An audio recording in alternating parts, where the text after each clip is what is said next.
What is going on, my beautiful people? Sorry the intro wasn't quite as hype as it usually is. I'm currently sitting in a deer stand because I haven't been hunting since mid to early November.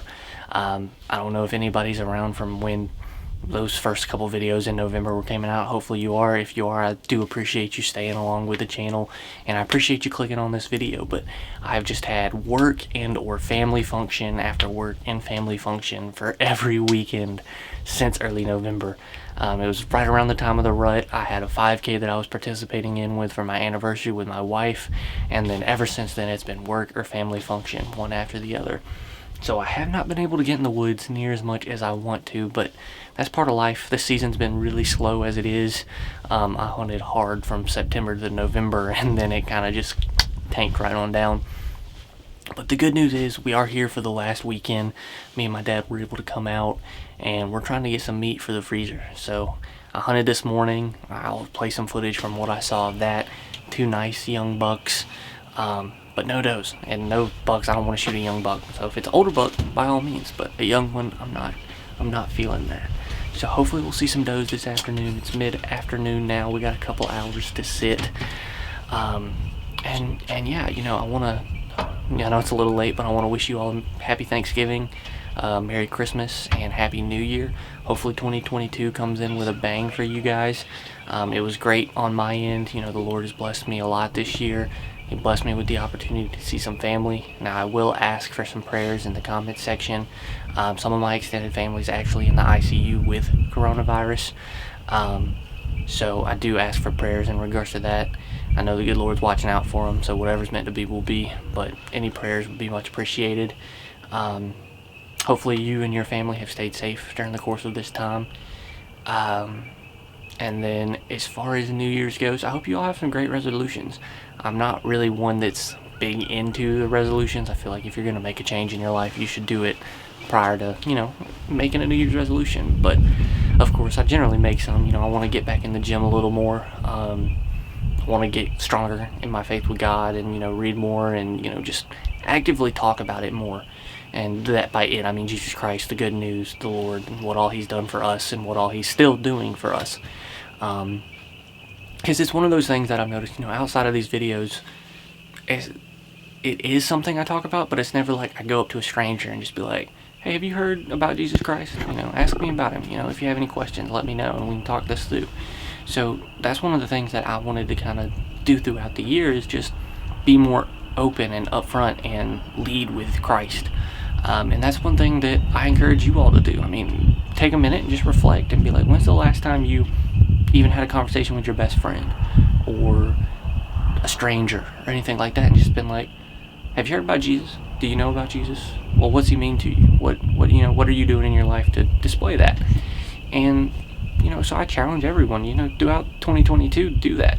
I definitely don't think it's far from Jesus' return. And if you need to repent, by all means, I would say to get to Jesus, ask Him for forgiveness and make that change in your life to go away from sin and move directly towards Him. Because I don't know if you guys are from the South, but 2 days ago it was 80 degrees and there was tornadoes, and then last night it was snowing. So definitely can't tell season from season so far. It didn't even start getting cold until January, which is just insane. It was 80 degrees for Christmas here. So I know that there's stuff all over the globe that's happening like that, and if you read Revelations, it's definitely sounding a lot like that. But we're not gonna make that the whole rant of this video. So if you made it this far, I do appreciate it. And let's go ahead and let's try to get us a deer. Let's get that freezer full.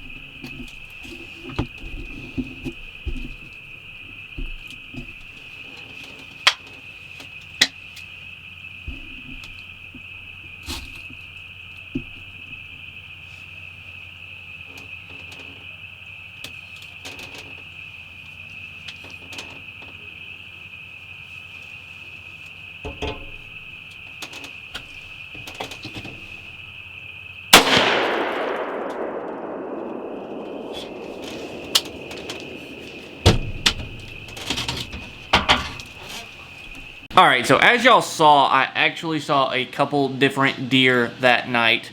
I saw a couple group of does that came in early on, and I ended up shooting one of those deer. I have the footage of it. It is a very decent hit. It's a little bit back and a little bit high, but I hit the deer, and there was absolutely no blood for this deer. We spent the better part of a day and a half looking for that one particular deer, and we were unable to find it. There was a little bit of fur and some stomach matter, so I definitely hit it a little bit far back, right at the point of the shot. But other than that, there was no blood, no anything, and so I was unable to find that deer. And even if you go back and you look at this footage of the deer that I shot and recovered in this video, you see that it looks like the bullet goes way to the right? So like you see dirt kick up on the other side of this deer, and really the only thing I can think of happening after cleaning this deer was I hit the front shoulder blade that was facing me, and I know that I did that because that shoulder blade was broken. And then I guess it ricocheted further back, and that's when it hit the dirt, because I was convinced after watching this shot I missed that deer completely, and I was like, wow, my gun is way off. But that deer that you saw the shot of, that's the one we found. And I broke that front right shoulder, and it went out like her sternum area. And I'm convinced the only reason we found that deer is because I broke its legs. Now, the deer I have behind me is the other deer that I shot with my 6.5 Creedmoor. And I put that bullet through both of his front shoulders, and he still went 75 yards running with no front shoulders, no front legs. So I think next year I'm not going to hunt with my 6.5 Creedmoor, because for whatever reason, I don't know if maybe it's the bullets I'm using or not. They're Hornady. I don't know the exact grain of them offhand, and I don't have the box around me or I would look. But I don't know. Like, I guess the bullets go in so fast that it's not really making that much of an impact. I mean, it's going straight through the deer, and as you can see, it's even ricocheting off. It looks like if you slow this really down and go frame by frame, it looks like the bullet goes in the deer, hits the ground behind the deer, and then actually skids over to the right and hits like an ant bed or something. But I don't know, y'all. So if you hunt with a 6.5 Creedmoor, you know, drop it in the comments below. What kind of bullet do you use? What grain? What amount of powder? You know, all of that good stuff, because I need something that's going to work a little bit better. But going forward for next year, I'm probably just going to hunt with my 30-06, because all the deer I hit with that tend to drop immediately. So that may be what I'm going to use. But we'll see. I'm going to do some experiments, but I would really appreciate it if you drop a comment below and let me know what kind of bullets you're shooting if you do shoot a 6.5 Creedmoor. If you don't shoot a 6.5 Creedmoor, just leave a comment and let me know what kind of rifle you're hunting with, and the bullet grain and everything like that. But I appreciate every single one of you for watching. Thanks for sticking around with the channel. I'm hoping to get back to a consistent upload schedule as we roll in the new year. I know it's January 19th, and it's actually 11:18 a.m., and this video is going to go up in about 40 minutes. I'm hoping to have a more consistent upload schedule. I'm really working hard to get that for you guys. But yeah, I'm excited to see what this year holds as far as this channel goes, and I know we're going to keep on growing. We're pushing 700 subscribers, which is absolutely ridiculous. That would be almost 200 subscribers that we grew just last year alone, because I know last year at Christmas we were around 500. And then we were pushing 700 right here the new year. So I'm really excited to see what that means for y'all. I'm going to keep pumping out some great content for y'all, and we're going to be doing a lot of maintenance this off season at the hunting property. So I hope you guys are excited for those videos. But anyways, thanks for watching, and always remember, when nature calls or God calls, you better answer. Peace out.